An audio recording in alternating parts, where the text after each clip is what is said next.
Hello, everyone. Welcome back to another episode of Titan Sports, the show where we provide you with the latest news in the world of sports and here at Cal State Fullerton. I'm Justin Rosette. Hey everyone, I'm Sasha Pytell. What's up, Titan Sports fans? I'm Christian Elias. Hey everybody, I'm Jonathan Mansour. We have a lot to talk about, so without further ado, let's get the ball rolling.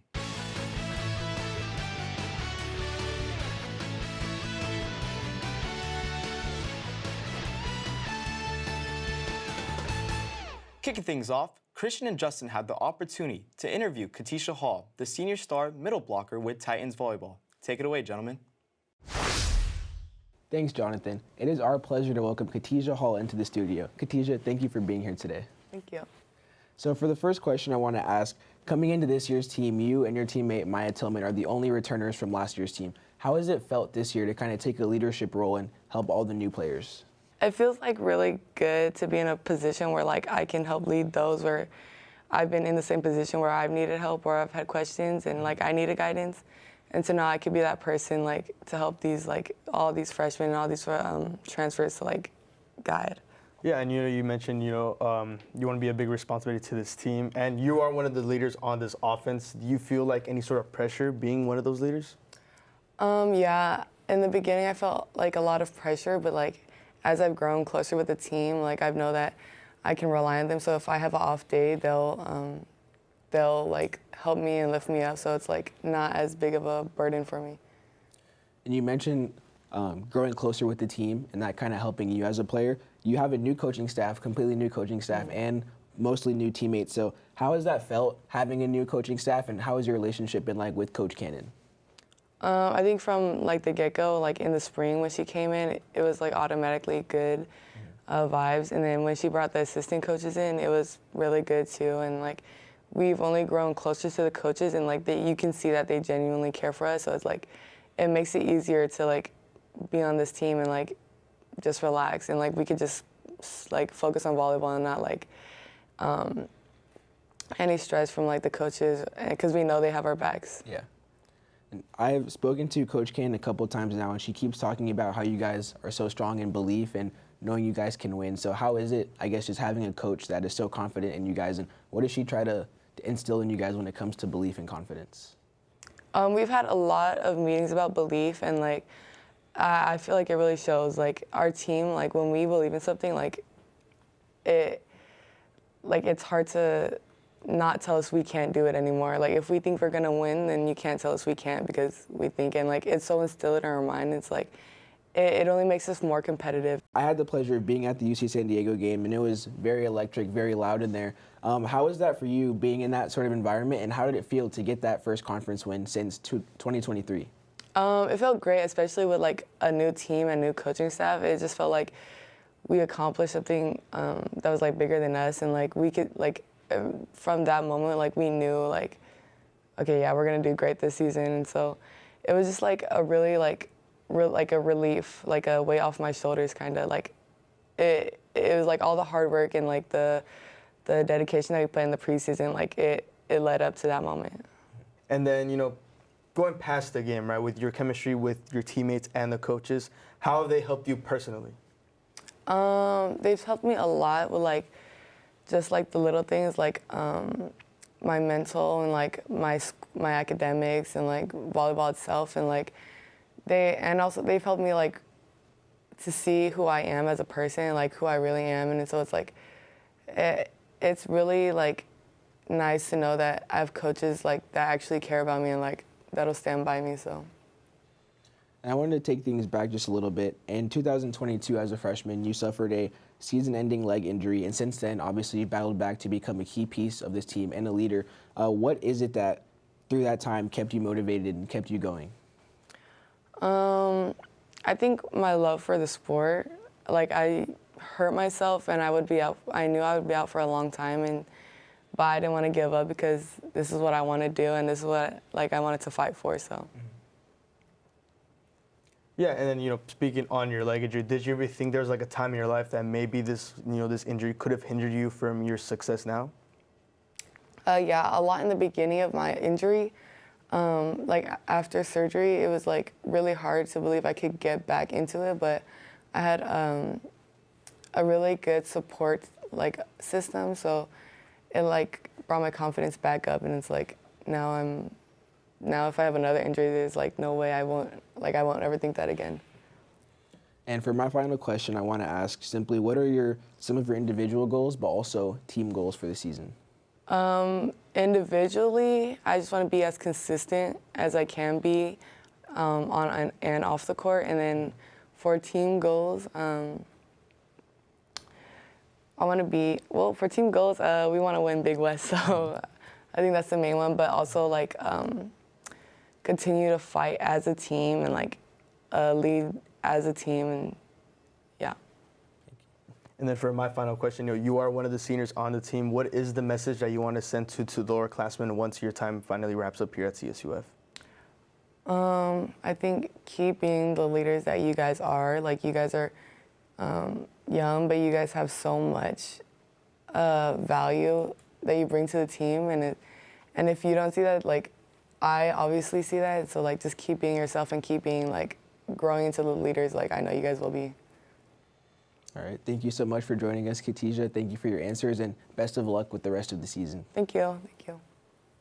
Now, we'll send it back to Jonathan, who has an update on Major League Baseball. Changes are coming to the MLB next season, as the league has announced plans to introduce the Automated Ball Strike Challenge System, known as ABS, in 2026.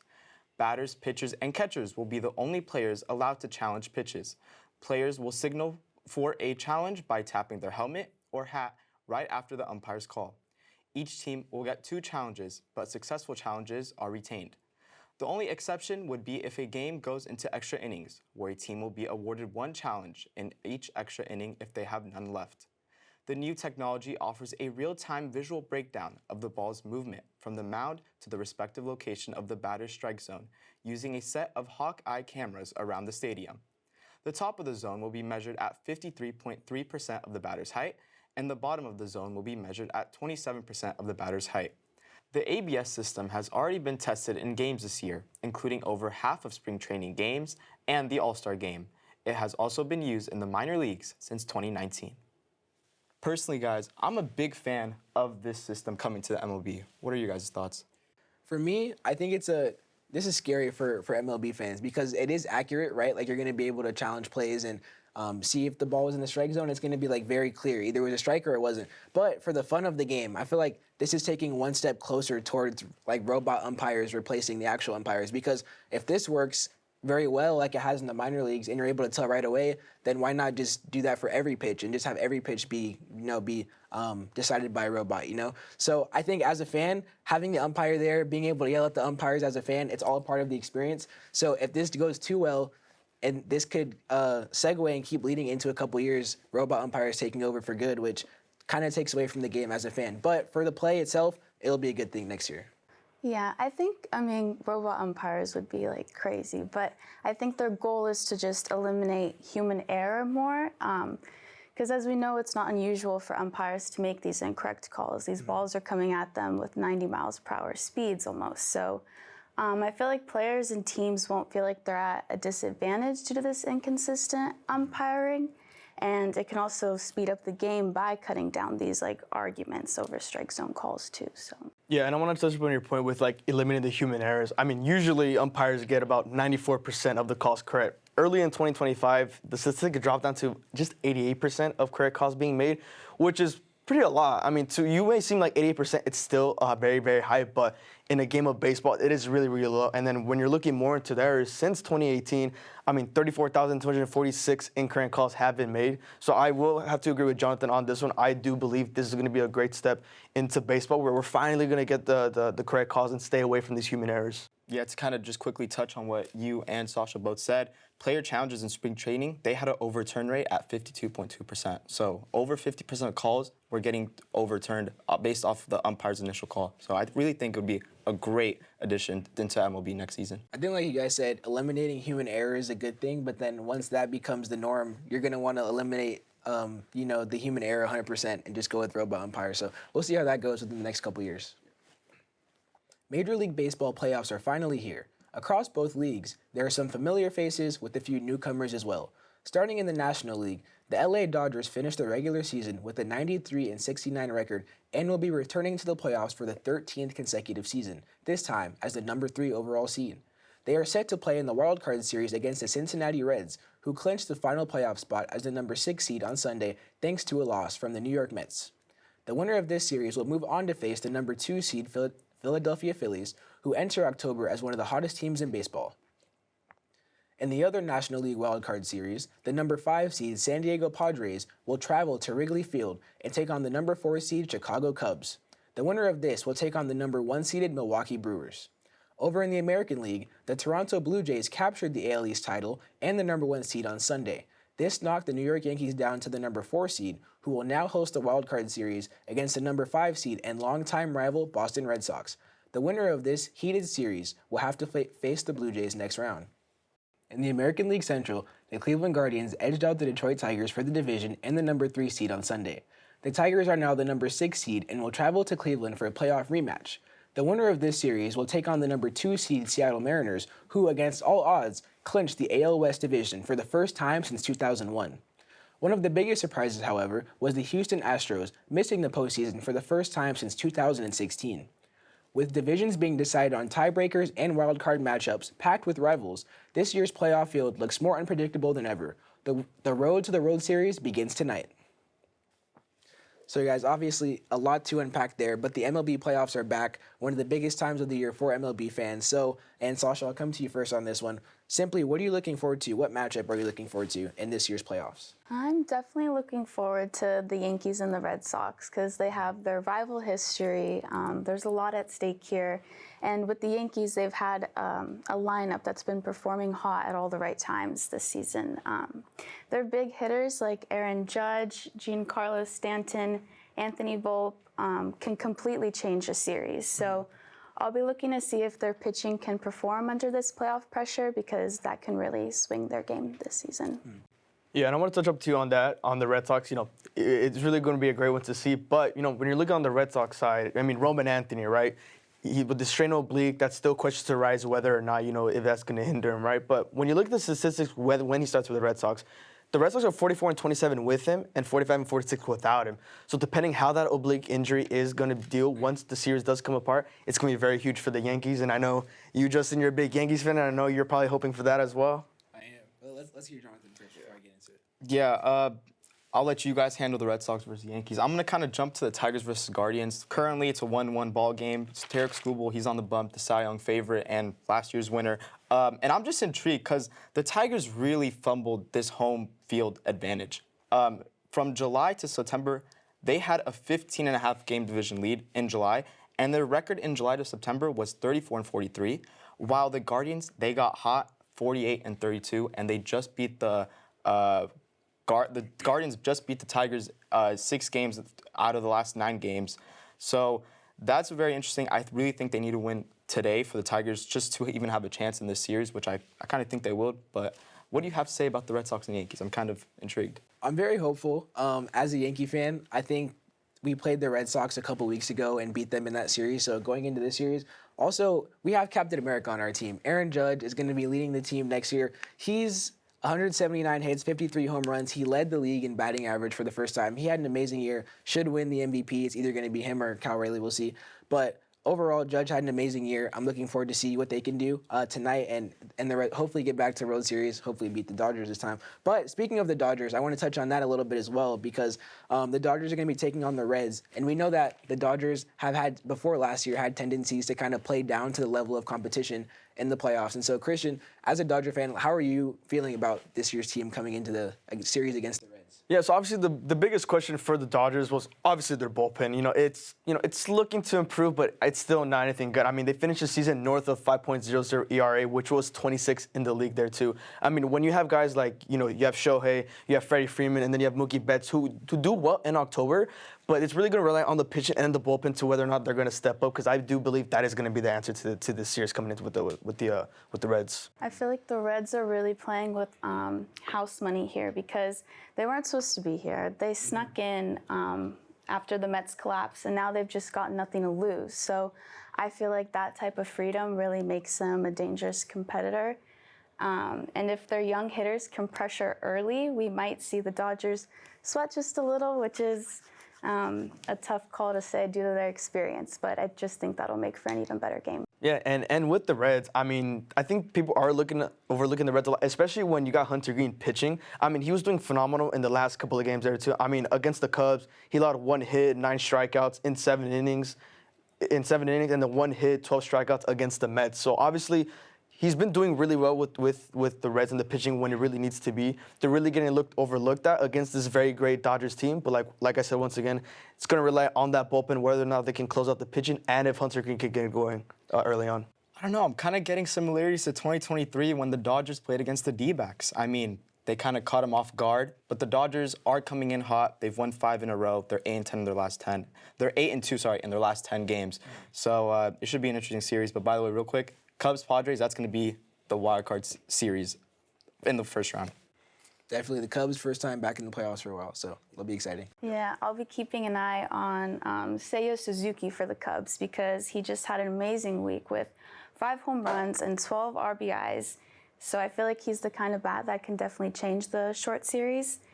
And on the flip side, the Padres strengthened their bullpen with Mason Miller this past season. So it'll be posing the classic October question.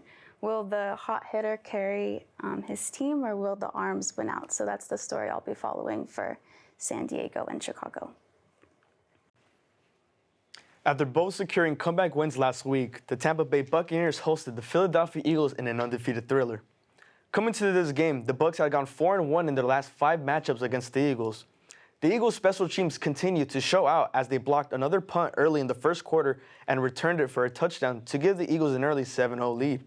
Jalen Hurts rallied the offense back into action with 2 touchdown passes to tight end Dallas Goedert in the first half to give them a 21-3 lead. Before the half, Bucs kicker Chase McLaughlin drilled a 65-yard field goal, making it the 4th field goal from 60+ so far this season. Baker started to give the Bucs life after a 77-yard touchdown pass to rookie wide receiver Emeka Egbuka in the 3rd quarter.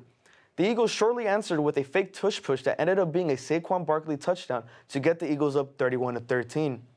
Baker continued to bake by launching a 72-yard touchdown pass to Bucky Irving and keeping it an 11-point game. Chase McLaughlin would later nail a 58-yard field goal early in the 4th quarter to keep it a 1-possession game. The Bucs had one final chance on 4th down, but the Eagles' dominant pass rush caused Baker to throw in desperation and turn the ball over on downs, eventually securing the win for the Eagles 31-25. The Eagles advanced to 4-0 and traveled back home to host the Denver Broncos next Sunday. Now, guys, the one thing I've been seeing with this Bucs team the first 3 weeks, Baker was good when they were playing down. Unfortunately, they couldn't get it done as this Eagles team pushed forward. But the Eagles, even with a lacking offense, they're 4-0. So I want to get your thoughts on that. Yeah, I'll quickly touch. Jalen Hurts in the first half, 15 for 16, 2 touchdowns. Second half, 0 for 8, no pass yards. How they won this game still is pretty remarkable. This Eagles pass game just continues to be ugly. Offensive coordinator Kevin Patullo, he needs to find some sort of balance between the run game and the pass game. And honestly, if I'm him, I'm trying to get A.J. Brown the ball early in the game just to get him into a rhythm. Yeah, I think going into this game, I think I said it last week, but the Eagles are just like an annoying team to watch because how can your quarterback have 0 passing yards in the second half and you still win the game? I think this Eagles team is reminding me a lot of the 2023 team. They went 10-1 to start the season, and they collapsed, losing 5 out of their last 6, and they actually got blown out by the Bucs in the first round of the playoffs that year. Some of the stats, they're winning games, and last week, they won on special teams. They're winning on defense, same thing this week. But on offense, it just looks they have such talent. You have Jalen Hurts, you have Saquon, you have these receivers, but it's just not working out. Some stats so far this week, the most receiving yards on the team was tight end Dallas Goedert, who had 37 receiving yards. Last week, Saquon Barkley, the best running back in the league last year and still currently, only had 47 rushing yards. Week 2, Jalen Hurts only had 101 passing yards. Outside of the Rams game, A.J. Brown only has 8 catches for 42 yards this season, and Devontae Smith hasn't had more than 60 receiving yards all year, and he did that 8 times last season. So the way they're going right now, they can win games against good teams, against the bad teams, teams like the Bucs that are competitive, but the later you get into the season, they're playing teams like the Bills, the Lions, the Packers. Are they going to be able to keep this up all year? I don't think so. So something's going to have to change, or else it's going to be a repeat, I think, of 2023, where they collapse late in the season. I feel like they're finding different ways to win, though, every week. Like, they're changing up their plays. It seems like they're consistently making successful ones, too, because we saw Jalen Hurts fake the signature quarterback sneak and instead toss the touchdown to Saquon Barkley. So it's kind of just keeping the other team on their toes as well. So, yeah, they don't know what to expect. Yeah, I mean, I mean, it's gonna be week in, week out with the same thing I'm saying about the Eagles, and I've been saying this, since the start. I mean, it's only gonna be a matter of time until they're actually gonna have to face an opponent with a very great defense, and they're actually gonna have to get the offense going. I know you mentioned the Eagles' offensive corner. He's gonna have to be a little bit more flashy. He's gonna have to open up that playbook because AJ Brown, he's already getting a little frustrated with the play calling. Same with Devonta Smith. So lots gonna have to come down, especially once we get into December football, which is a very important month coming, especially with playoffs coming into the next month. Yeah, as you bring up AJ Brown, his game really surprised me this past week because just as I'd said, when he was going against the Rams, I highlighted his 109 yards in the second half, where he basically carried Philly through that stretch. And then now fast forward to this Bucs game, he only managed 2 catches for 7 yards, and that's it. So I feel like when they have a weapon like AJ Brown, that they have to find new ways each week to keep him more engaged and really help their play. Yeah, and the yearly kind of distractions off the field. AJ Brown's now leaving cryptic messages on social media, and it's about some people inside of the organization. So it happens every year, but they end up winning. So can you really complain? I don't think so. Until they collapse. Yeah. The Cal State Fullerton men's water polo team splashed the competition out of the water this weekend, winning all 4 of their games in the CBU tournament. On Friday, the Titans squared off against the Austin College Kangaroos and the Biola University Eagles. The Titans leaped ahead of the Kangaroos in their opening matchup, going 7-0 by the end of the first period. Freshman Francesco Schiaffino sparked the offense, scoring 2 goals within the first 90 seconds of the game before finishing with the hat trick. The Titans defense thrashed the Kangaroos, not allowing a goal until the 3:41 mark of the third period, the longest scoring drought in a single match for an opponent in program history. Their dominance carried on as the Titans secured a 19-6 victory. Their second game of the tournament against Biola followed suit as the Titans got off to another hot start and took a 9-3 lead into the half. Junior transfer Andrew Barnuevo carried the load with 4 timely goals. Biola attempted a second-half comeback, outscoring the Titans 5-3, but it wasn't enough to topple the Titans, who held on to the win 12-8. The momentum carried into their second day of the tournament on Saturday, where the Titans faced off against Concordia University Irvine Golden Eagles and the Occidental College Tigers. It was a low-scoring affair between the Golden Eagles and the Titans, with both squads knotted at 3-3 the half. However, after trading goals in the third period, a late goal in the final seconds from Barnuevo gave the Titans a narrow 5-4 lead. The Titans would not look back, quickly adding 2 more goals in the final frame before ultimately coming out on top, 8-6. The team concluded its tournament play against Occidental College. After falling into an early 3-1 deficit, the Titans clawed their way back against the Tigers, claiming the 8-5 lead in the second half. The second half was no different as the Titans outscored the Tigers 11-5 and capped it off with a 4-1 scoring run to win 19-12. The Titans improved to 11-7 and are currently on a program-best 7-game win streak. So, considering that the Titans have new players this season, I was just curious what you guys think they've been doing, if they've been playing well as this new team, and especially with what we saw in the CBU tournament. I think I was able to talk with Coach Witt before the season started, and he mentioned that this team is really good, but also last year, every team in the Big West was ranked. So every time you play a conference game, you're playing against one of the best teams in the country. And I think we've seen that this year. They started out 0-4 because the first tournament they played, I believe it was 3 ranked teams or 3 really good teams. And so since then, they've had a chance. This weekend, they played against 2 teams that were D2, 2 teams that were D3. So some lower competition, and they're able to beat the lower competition pretty handily every time. So I think they're slowly building up right now to be able to get to the point where they can compete with those D1 teams that they're going up against every week. But so far, they've looked good. I mean, 11-7, program high 7-game win streak. It's looking good. We'll just have to see if they can try to get a couple of those games in conference. Yeah, I mean, this offense absolutely exploded, outscoring opponents 58-32 at the CBU tournament. Nico DeAngelo, he scored 8 goals and had 5 assists. On the season, he has 25 goals and 25 assists, just an all-around player. And if you look at Big West statistics, there are 4 Titans in the top 10. And you just alluded to, this is a loaded conference. So every team is nationally ranked again in the Big West, except for CSUF. But 7-game winning streak, I know you said kind of lower competition, but I like to see us get some national recognition. Sorry about that.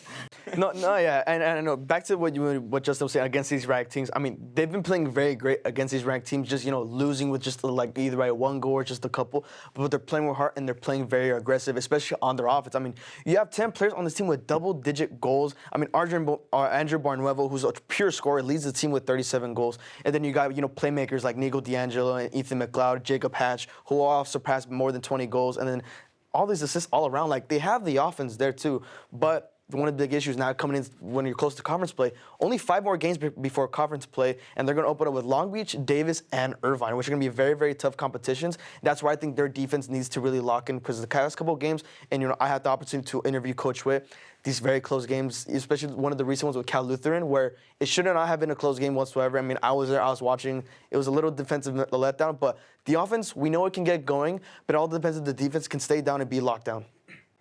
I think the thing that gives me hope, though, with this team is that, as you said, as we talked to Coach Witt, you realize, like, they're playing these games and these tournaments against the I guess, lower teams. But in the tournament that we hosted, that Fullerton hosted, they played against, like, top competition. And he talked about playing against, like, the top teams in the Big West. He says we welcome that competition. We want to play the best teams every time. And so I think when you have a coach that's leading this team into conference play, saying, like, we can go out there and beat the Long Beaches, the Davis, the Irvine, these teams that are ranked higher, they have that confidence going in. So I wouldn't be surprised if we see a couple upsets in Big West play. Yeah, and I mean, since getting the program back in 2023, they're still winless in conference play, 0-10.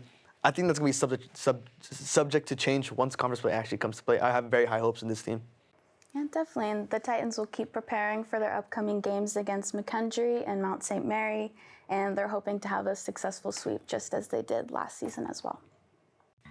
All right, that about wraps everything up. Thank you for tuning in. Please give us a follow on Instagram and X at TitanTV CSUF and on TikTok at TitanTV_CSUF. We hope you enjoyed the show, and we look forward to seeing you all on the next episode of Titan Sports!